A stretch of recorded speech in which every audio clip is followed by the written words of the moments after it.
it's like so there are two aspects to it as I see it.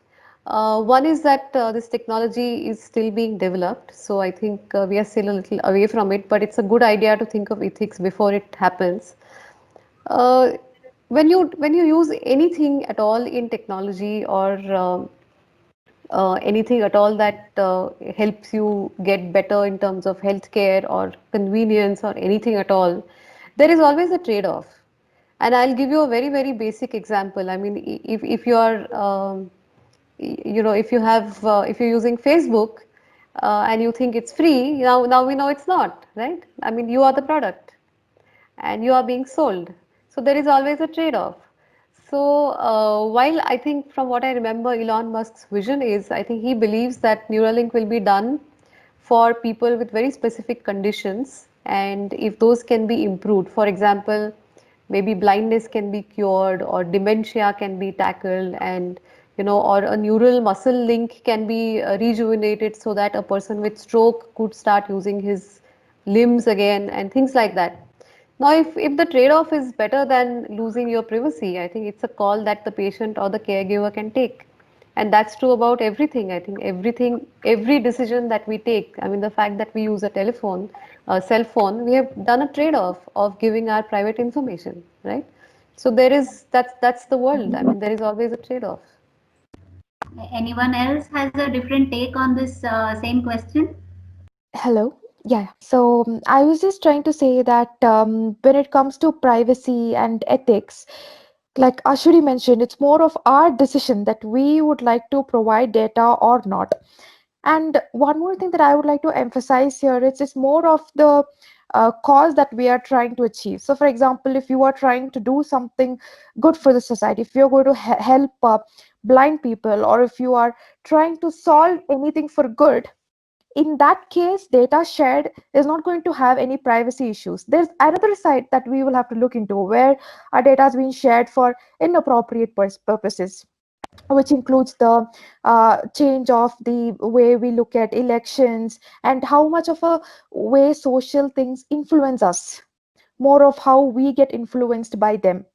So it's in our hands on the way we see it.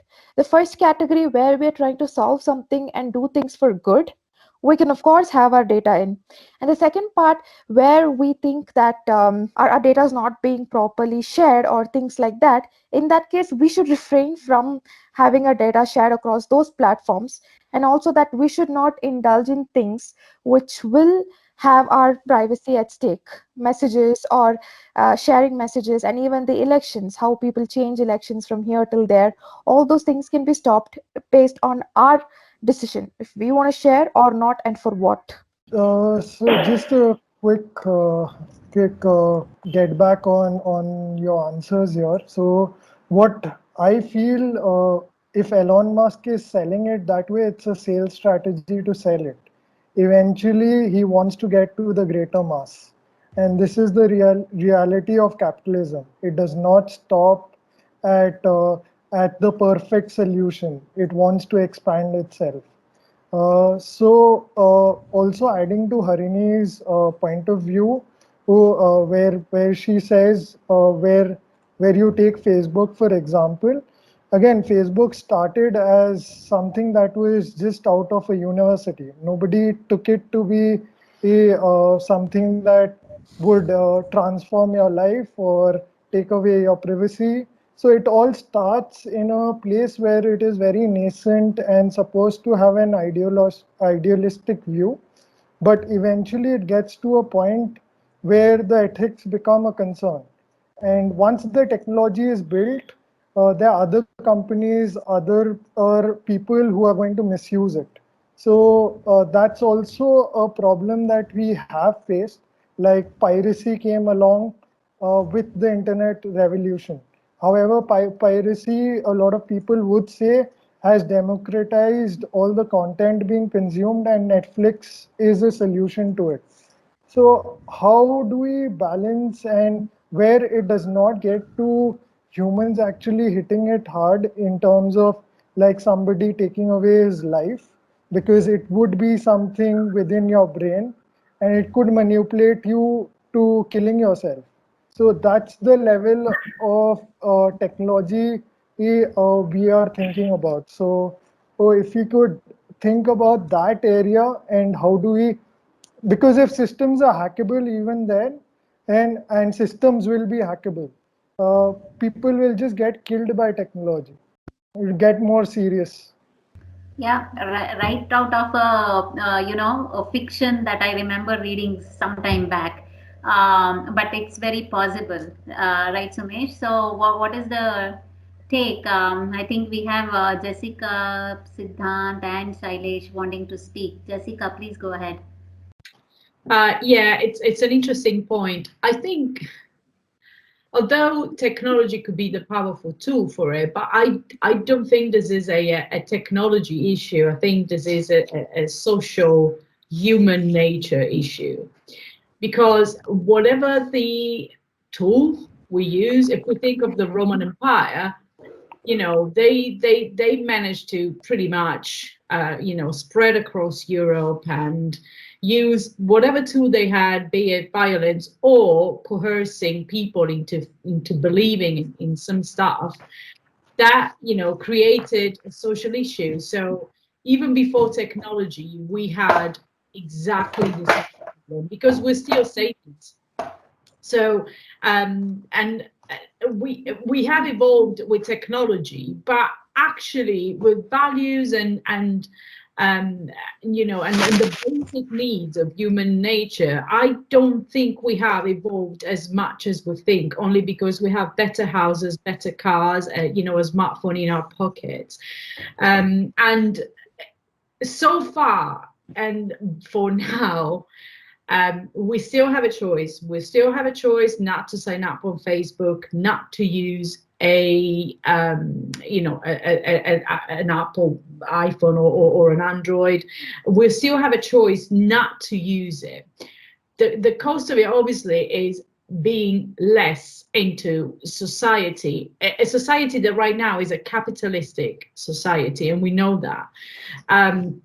So is it the technologies or is it the human nature's fault? Because in the end, even the person who's creating this technology is a human being, and we know with motivations and motives that human beings have.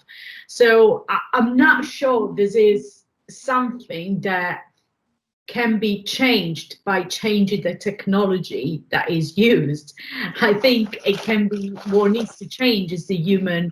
There has to be an evolutionary leap from sapiens to whatever the next is, and then it may be whatever the tools we have will be used in a different way. I'm not sure if that's making sense, but that's how I see it. It is. Sailesh, you wanted to. Yeah, of course, there are fears, and Jessica rightly said that it is all about human nature that we fear the unknown. Uh, and as slowly we see technology assisting us in our lives, when you see how Google Mail assists you while typing, and the small ways, little ways it is helping out, that too because designers and thinkers are in place designing the AI for humans with honesty and empathy and all the good points that Ashwini laid out in the beginning. Uh, I don't think that it is going to be very hard for us to, let that fear go. And soon enough, we'll embrace artificial intelligence. I'll give you a small example. In India, uh, we have heard about creation of registers, patient registers, health registers to track uh, how a person is doing in terms of his health. Now, suddenly COVID comes in, and you don't know about this disease at all. What's going to happen? How many times do you need to get tested? Which test is going to be the right test? How to get it done? And suddenly there's a new kind of test. Okay, now we have to get that done. Here's a list of test results that you have to manage for now. but there are going to be more tests that are going to come in. So, do you plan to print sheets and staple them and keep them with you so that you can track all the kind of changes that are happening throughout? Because you right now, this is not uh, uh, a disease that we have known. This is something totally new. The virus stays in your body, and then for some time the immune system is dominant over it. Then it kind of is dormant, and it plans and connives, and then it comes up in a new form, say about 2 or 3 months back. Then that is the second wave, which comes from within. You were never ready for this. You never knew this is going to happen. So now, when the future is totally uncertain regarding how COVID is going to behave with human bodies, now we realize the need to document every person's health and the number of tests, when he got those tests, how many people he met. Uh, this need has risen, and as many people get tested, and the culture of testing and accepting that COVID is not a curse, it's a disease. Yeah, there are many people in India who still do that. So slowly we'll accept AI the same way we have accepted apps like the contact tracing apps that we have in India. We've accepted that. Many of us have accepted that because it is necessary for the safety of us and others around us. When AI is actually helping us fight COVID, I don't think you still have to worry about the ways it can kill you, because right now in pandemic I've seen AI come up in many ways where not only acceptable, it is totally embraceable. The way AI came in, jumped in, and predicted just by going through many newspapers in different languages, Chinese and Mandarin and Korean, to isolate and identify events of isolated infections, and comparing the symptoms is totally fantastic. I mean, if humans had to do it, it would have taken some superhuman capacity to go through all those pieces of information and tally them and find out, yes, this is a pandemic that has sparked somewhere in the world and it's going to spread. AI is here to help us. I think we should give it some more space to Empathize with it, huh? yeah, we are friends, I guess. Yeah. So, okay, we have Srinath. Do you want to comment on it? And I'm sure Siddhant had your hand raised sometime. So please go ahead, Sri. Yeah, let me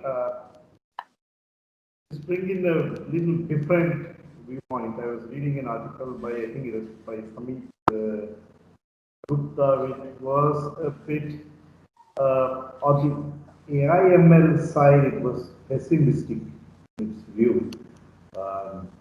It actually, it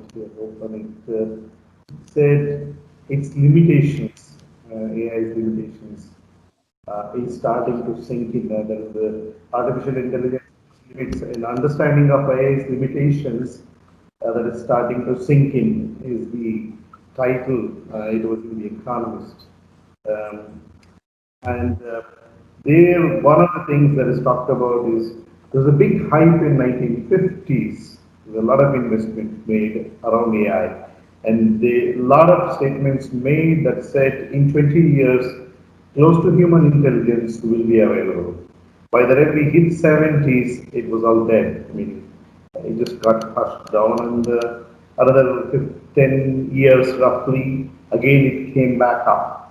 So the term AI winter, AI summer is used there to reflect that this cold versus AI investments, machine learning investments are warm, etc. If you think of it, again, right now we have had a major investment in AI, but all the what do you say, groundbreaking areas are still in pattern matching mostly. One, the other one is a larger results are for large organizations. The solutions are now more and more focused on these organizations. Um, the retail solutions are things like our mobiles and those kind of gadgets, but we still haven't had any major breakthrough of replacing humans for everything. There are specific areas that the bots can do, but they can't do everything. That is one. So the point there is, again, the article ends with we have had a great AI summer and we've had a good run. Are we hitting again end of life cycle somewhere? Because the amount of investment being made is not increasing by the day.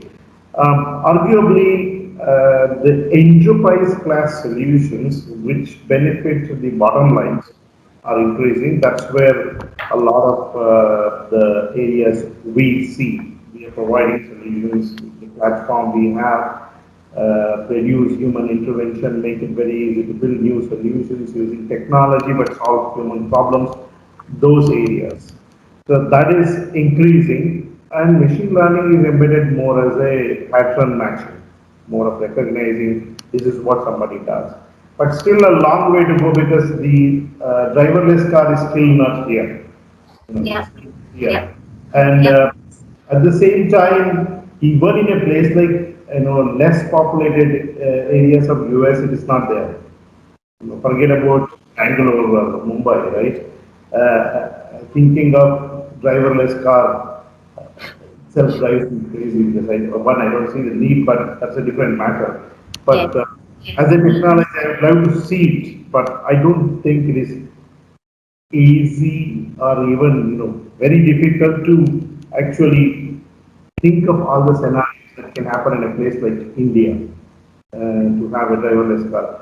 But think of even simple things that have not been implemented. Because when I was reading this article, I was thinking of things like the volume of traffic in a particular area. For example, the main road near my house is known to Google and many others, right? Through the day for last 10 years, whatever years they have tracked. So can we start off where it is human centric, right? When I'm driving, the car has the intelligence to say it's 9:30 in the morning. When I'm hitting that main road, this is the probability of somebody coming from the side because this is India. There are no lights in every junction and there are no clear directions on who is going to go through, right? You're just going to poke your nose and enter the road. So, but then, do you know if some big truck is going to come from the other side, what is the probability of having that traffic? That intelligence can be built into cars or bikes. Recently, one of my relatives died because a bike came and hit. They were on the footpath, but the bike in the morning at 6:30 in the morning, they're taking a morning stroll, and a younger guy came and hit them in a bigger bike, and the person died on the spot. But the bike could have had the machine intelligence to say, look, there is something. I've got to either make huge noise or turn around or stop or do something. That can be built in. And those are the areas that can be considered human centric. And that would also dramatically change the businesses and add a lot of value to automotive. You Very, can think of similar things for everything, yeah, for yeah, yeah. every area. So Very, that's what I think. There is machines are going to replace humans. Don't know how far away it is, but can we add more value to our lives and also help big businesses to make more money, but by adding value to individuals' lives? Yes, that is a big yes, because we are constantly thinking of that, and we are using many UX folks and technology folks to constantly think of how else can we improve the business solutions that are in place, how else can we improve the lives of end users, as Ashwini put it, rather than humans, users, Very, how can we yes, improve their life, yes, right? So very true. that's what I want to end my comment to say it is they're not the end of the human race, artificial intelligence, but a huge value add to the human race is where it is going to go, and everything is going to have positives and negatives.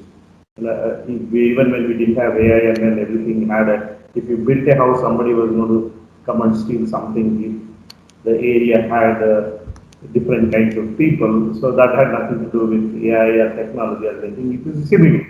You build a technology, somebody is going to try and steal your identity and do something with it. So as it matures, the security, the law, the compliance, everything that is required has to come together. And it is, and these are not even decade cycles. These are much larger time cycles that we are talking about for things to turn around. So that's mine. Exactly, exactly, very true. Siddhant, please share your thoughts. Yeah, sure. So I would just like to add another statement to this, like to the previous conversation we have had. So about you mentioned that as the whole field of AI matures and our perception about AI matures, we need to come up with for example, Ashwini mentioned about ethics as a designer, right?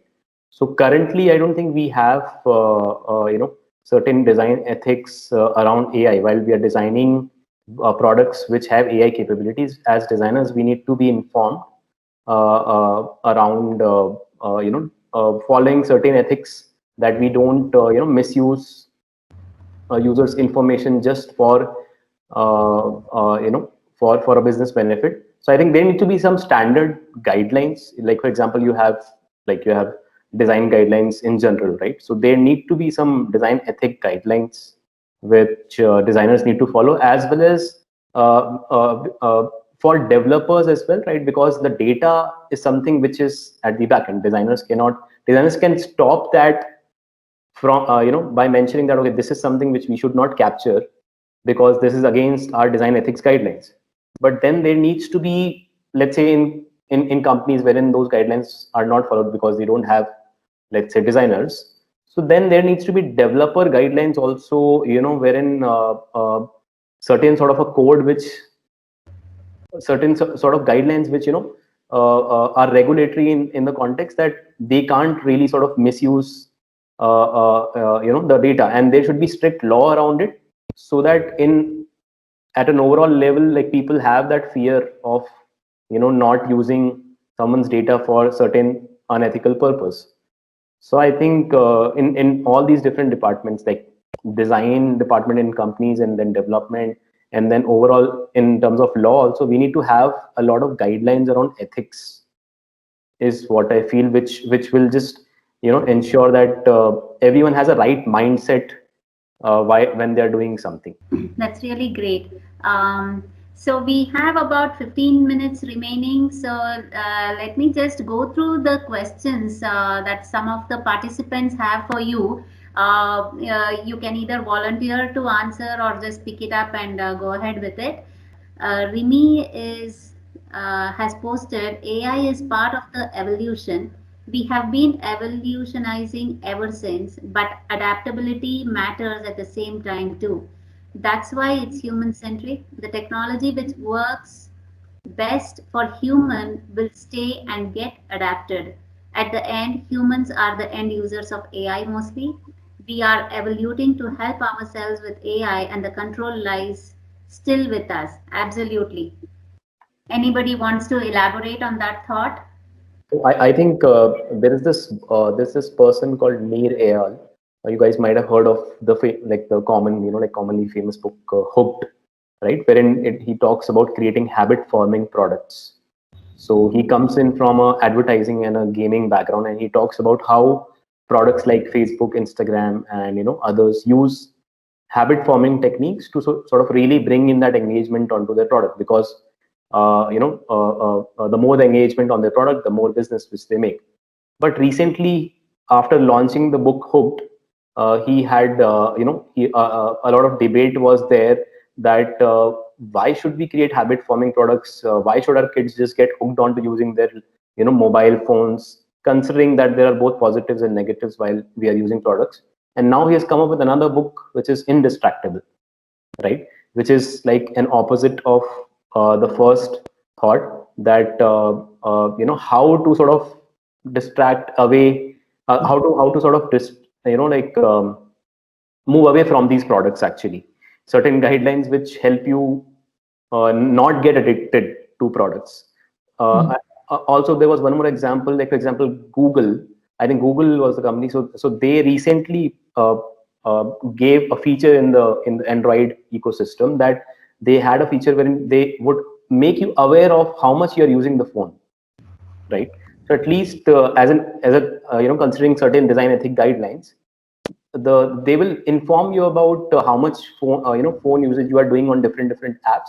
I think even in Instagram, I'm seeing nowadays that while you're scrolling, which is just like a slot machine psychology, that you can quickly scroll and scroll, infinite scroll, which is very addictive, right? You never have less of information to see. You can continuously scroll. It's very addictive.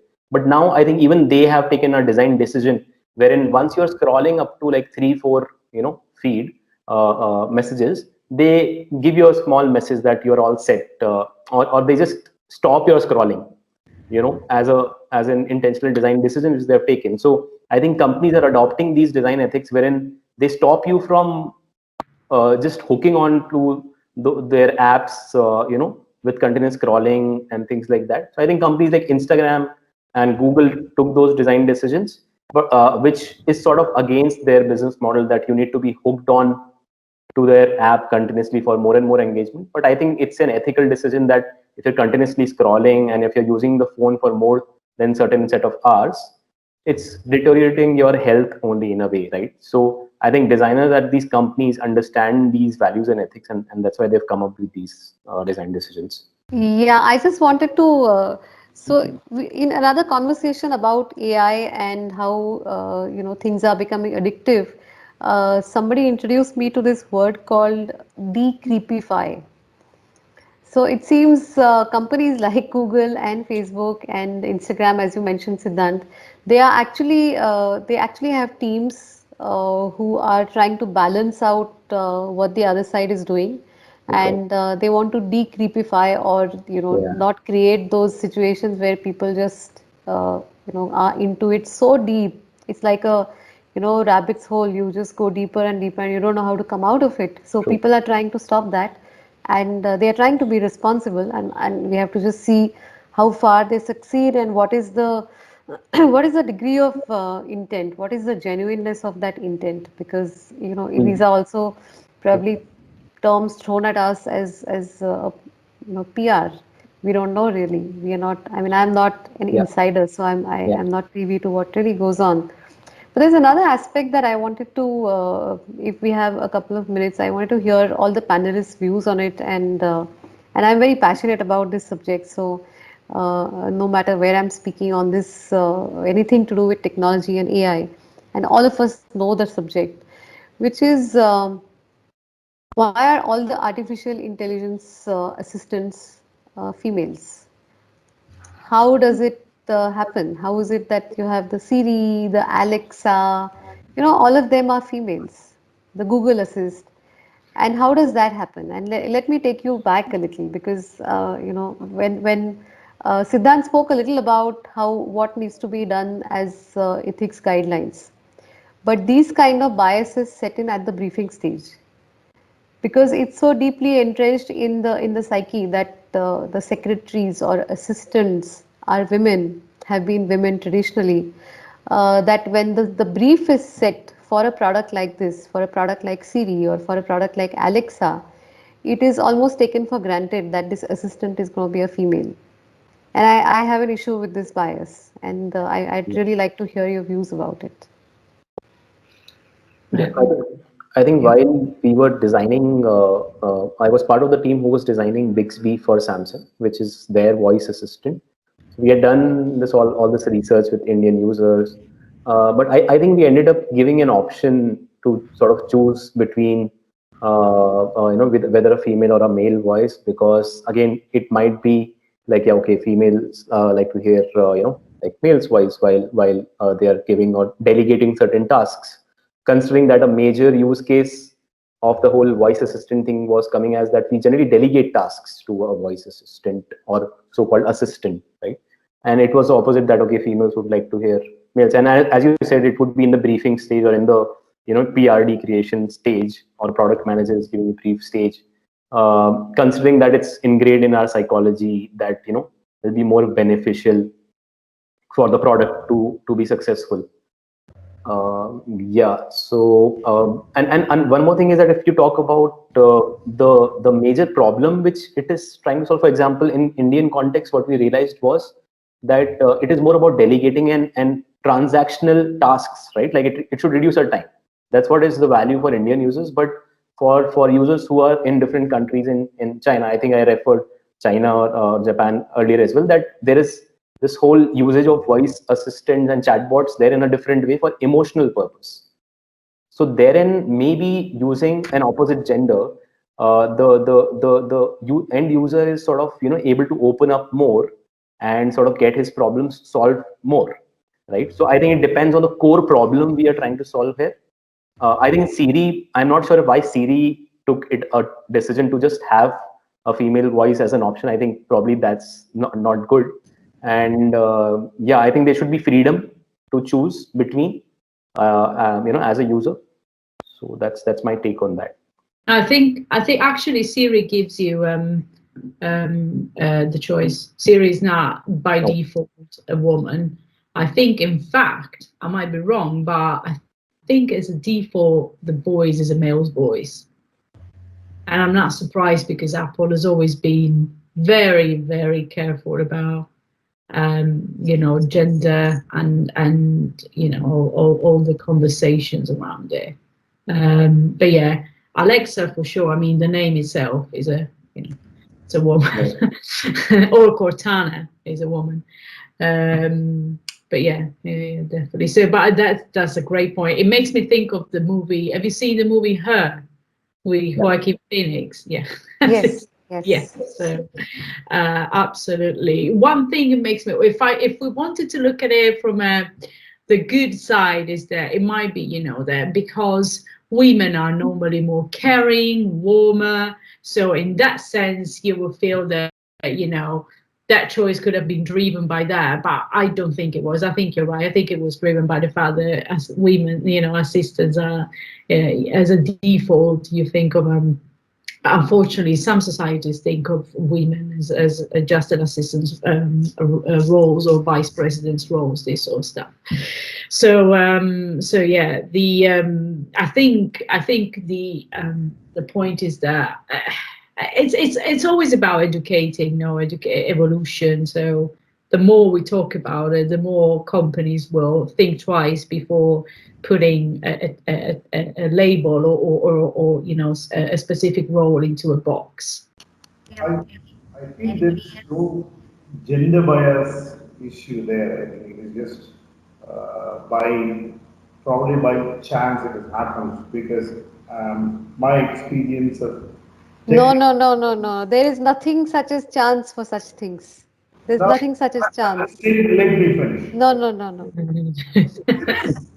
No, I saw on chat that somebody agreeing that yes, Siri is defaulted to a male voice, like Jessica mentioned. I remember the change. The technology industry has had more men than women all along, even today. We struggle, we actually push people to see if we can find more ladies joining my company, because we prefer that, because that brings a balance. Otherwise, it's all men all along, right? Even then, we struggle. It's only 15-20% of people are women for whatever reason. We're only a 200 people company, and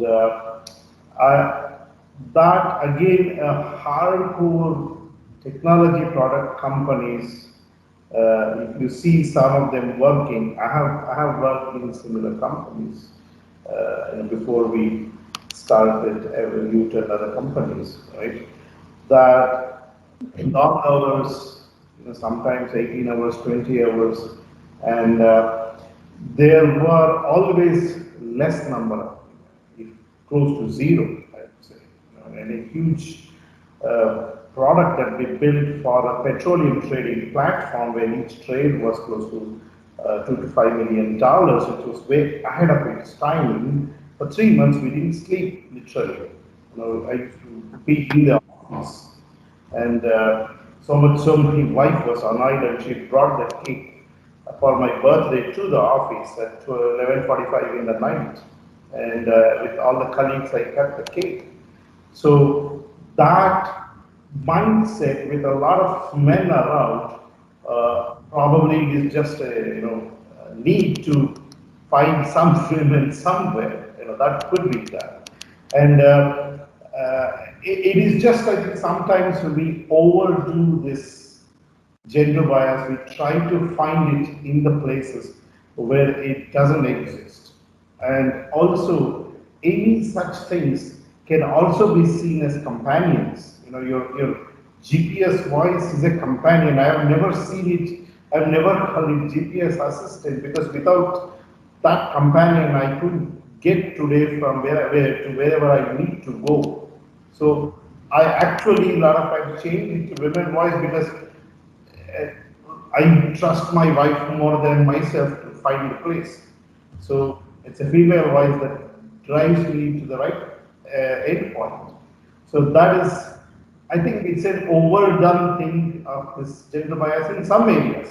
I'm not generalizing to say the whole world is all hunky-dory and there is no gender bias.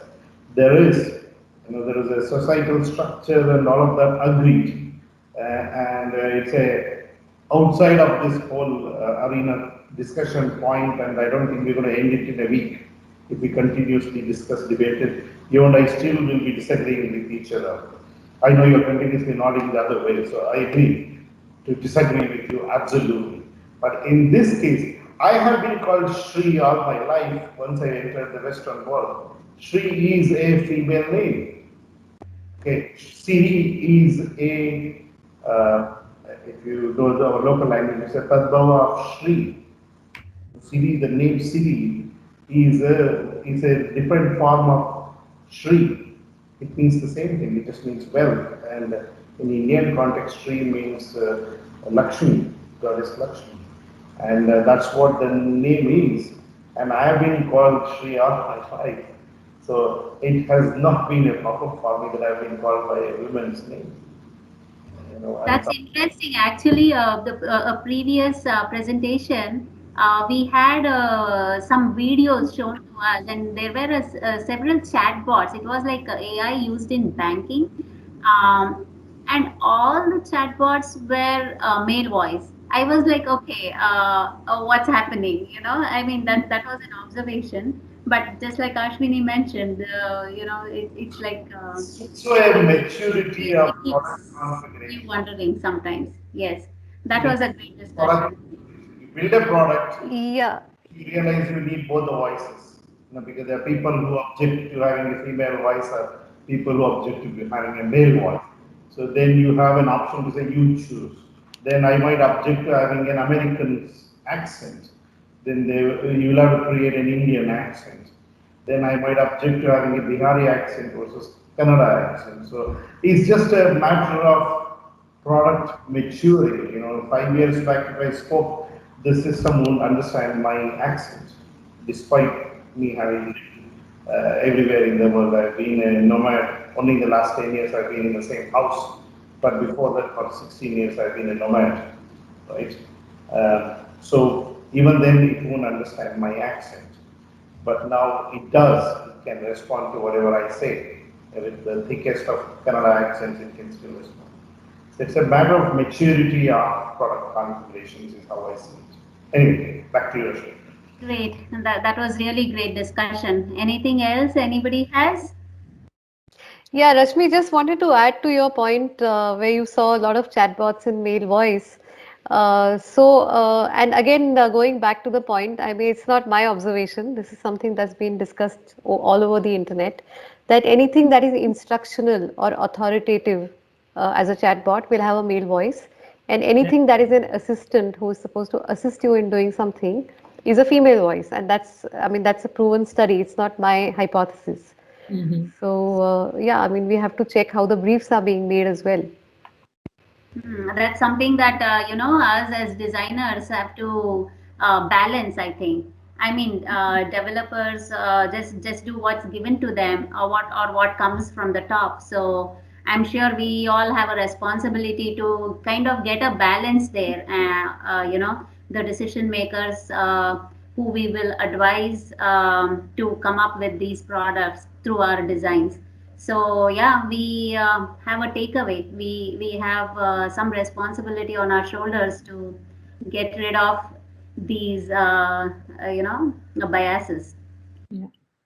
It's So a I hope much all the better young world girls now. who are out there, sorry, go ahead. Yeah, it's a much better world than what we have faced already. But yeah, there's lot more distances to be covered. Yeah, so all the girls out there who are listening, I think we should not have any situation where people are, trying really hard to get girls to come into a technology company. So I hope the future is going to be very different. Yeah, great. Any other last minute opinions, ideas? Yeah, I did want to say something, and somehow the subject that chatbots have sex is uh, kind of fits well in that. So I'd like to again put an idea across. Um it's good that we have the freedom to select the gender of the bots that we use on our devices. Uh, it also kind of gives us so once we are comfortable with the gender, the specific voice, I should say, I won't say gender of the bot, but the voice which makes us feel comfortable, it certainly breaks barriers around what we can converse with this bot. And this was very interesting to me because although artificial intelligence has been used in medical applications and even COVID by detecting minor inflections in the way a person is coughing to come up with a prediction whether your cough is a COVID cough or not. This has happened 4 days back. There is another issue is patients who are suffering from COVID and are asymptomatic. Suppose they don't have coughs, they don't have anything. If you get tested well enough, but if you don't get tested, you do feel a bit woozy. You do feel a bit heavy on the chest. You do feel that your taste and senses are gone. Probably you are comfortable enough to talk with people. In case you are not comfortable enough, uh, uh, I guess Siddhant was talking about uh, the way people in China converse with bots on a deeply personal level, having bot friends. Uh,